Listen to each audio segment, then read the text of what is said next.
रतनपुर गांव बड़ा ही सुंदर गांव था। ऊंचे ऊंचे पहाड़ों पर सुंदर सुंदर घर बने हुए थे। उसी गांव में रमेश की शादी सीमा से हो जाती है। सीमा बड़ी ही सुंदर और संस्कारी बहू थी। वह गरीब परिवार से आई हुई थी, तो वह कुछ जानती नहीं थी। इतना जाना पर अपने पति की सेवा दिन रात करती थी। रमेश बड़ा ही अयास और बदमाश था। उसका पहले से किसी लड़की से चक्कर चल रहा था।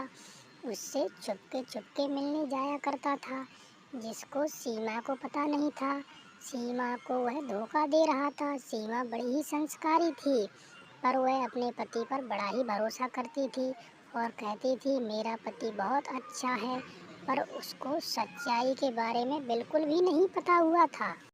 अरे तुम कितना काम करते हो, सारे दिन घर से बाहर रहते हो, थोड़ा आराम भी कर लिया करो। मुझे तो भगवान ने बहुत अच्छा पति दिया है, जो मुझे बहुत प्यार करता है।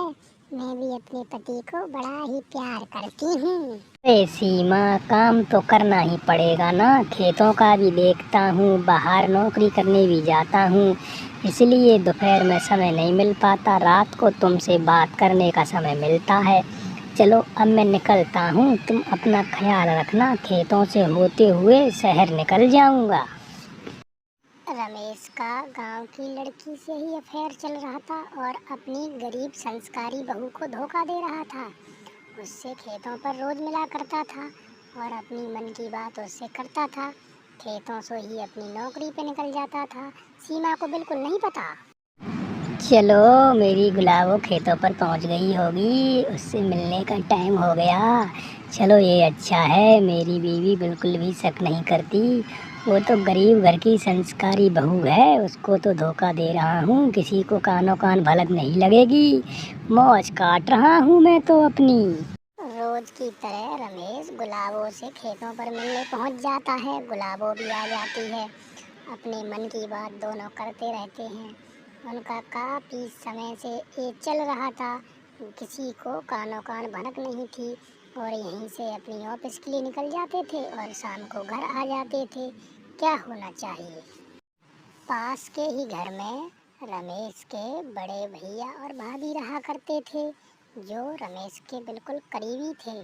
भाभी रमेश को अच्छी तरह से जानती थी और भाभी एक दिन सोचने लगती है कि खेतों पर तो कुछ काम ही नहीं चल रहा, पर ये रोज रोज खेतों पे जाते क्यों हैं।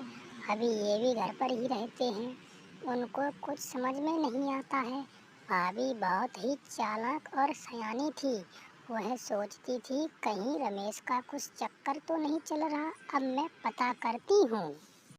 मुझे रमेश का कुछ चक्कर चल रहा है ऐसा लगता है। ये अपनी गरीब बहू को धोखा तो नहीं दे रहा, कहीं मेरी देवरानी को धोखा दे रहे हो। वो तो बड़ी ही संस्कारी घर की है। मैं आज ही इन दोनों का पता लगा कर रहती हूँ। आज शाम को तुम जल्दी आ जाना, मुझे तुम्हें कुछ देना है। टाइम से आ जाना, आज देर नहीं होनी चाहिए। ठीक है जी, मैं आपके लिए आलू के पराठे बना के रखूँगी, तुम्हें बहुत पसंद है ना, आज मैं बनाऊँगी। रमेश रोज की तरह बिना सोचे समझे गुलाबों से मिलने के लिए खेतों पर चल देता है। उसे कुछ पता ही नहीं था कि उसकी जासूसी भाभी करने वाली है और वह आराम से खेतों पर निकल जाता है। पीछे से उनकी भाभी आने लगती है। चलो आज पता चल जाएगा क्या होने वाला है। अब हम देखते हैं ये खेत पर आते क्यों हैं, आखिरकार माजरा क्या है। आज इनकी खबर लेती हूँ, छोड़ने वाली नहीं हूँ। रमेश कहाँ तक बचोगे, कुछ तो दाल में काला है। सुमन जाकर देखती है, रमेश तो गुलाबों के साथ लगे हुए थे।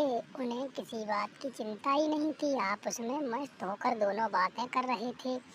आखिरकार एकदम रमेश की निगाह उसकी भाभी पे जाती है। तभी रमेश, हमें तुमसे ये उम्मीद न थी, कितनी अच्छी देवरानी है, गरीब घर की संस्कारी बहू है, तुम उसे धोखा दे रहे हो। हम तुमको ऐसा नहीं समझते थे। इस गुलाबों के चक्कर में तुम अपना घर बर्बाद करना चाहते हो। चलो आओ मुझसे घर पे मिलो, मैं तुम्हारी घर पे खबर लेती हूँ, तुम्हारे भैया से शिकायत करूँगी। भाभी प्लीज़ मुझे इस बार माफ़ कर दो, अब मैं दोबारा कभी गलती नहीं करूँगा। अब मैं गुलाबों को बिल्कुल छोड़ दूँगा, उससे कभी मिलने नहीं जाऊँगा। मैं अब अपनी पत्नी सीमा के साथ ही खुश रहा करूँगा। उस गरीब को कभी धोखा नहीं दूँगा, वो बहुत अच्छी संस्कारी है। मुझे क्षमा कर दो भाभी, प्लीज़। ठीक है, अब दोबारा गलती नहीं करना, इस बार माफ़ कर देती हूँ, नहीं तो तुम्हारे भैया से और तुम्हारी घरवाली से दोनों को बताऊँगी। अब मेरे को बिल्कुल शिकायत नहीं आनी चाहिए। ऑफिस में सुबह टाइम से जाना, खेतों पर होते हुए गुलाबों को भूल जाना बिल्कुल। हाँ।